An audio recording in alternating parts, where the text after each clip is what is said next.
Alberta is actually one of the global leaders in carbon capture, utilization, and storage. It already has a CO2 pipeline. It has projects like Shell's Quest that have been very successful. It has the technology, it has the engineering.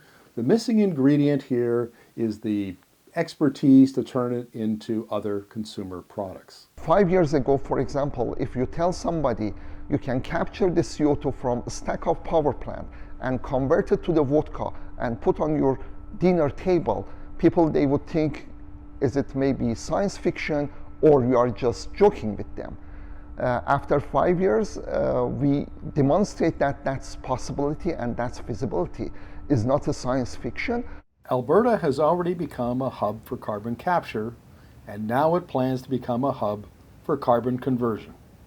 And by doing that, we give a chance and opportunity for the engineers and practically experts in Alberta to get a first-hand experience and with the new technologies in any area of the CO2 capture, conversion, as well as hydrogen production. Apoor Sinha is the CEO of Carbon Upcycling. They're one of the companies at the Conversion Technology Center, and they've learned how to embed CO2 into concrete so that they actually make a better cement.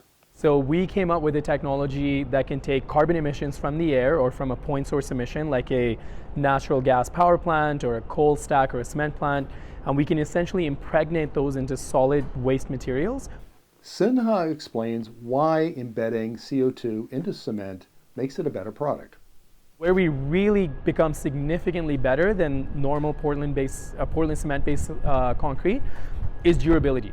So you would have seen, like, we're talking about how our air is becoming more acidic with more CO2. Our waters are definitely getting more acidic. That's one of the reasons why coral reefs and stuff are dying so fast, right?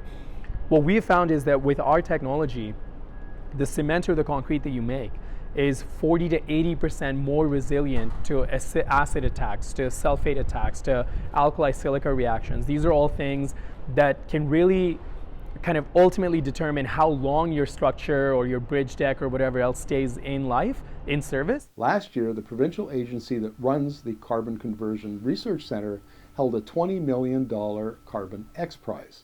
Carbon Upcycling was one of the contestants. There were 4 other competitors, and 3 of them are still on site. Right now, the conversation in CO2 conversion is not about possibility anymore. It is about the feasibility. Is it economic or not? How cost effectively we can do this process? And this is right now one of the mandates for Innotech Alberta to focus on reducing the cost of CO2 capture and conversion to make it competitive enough that in close future we can see as one of the mainstream technology that companies they choose in order to generate a revenue in addition of reducing the GHG.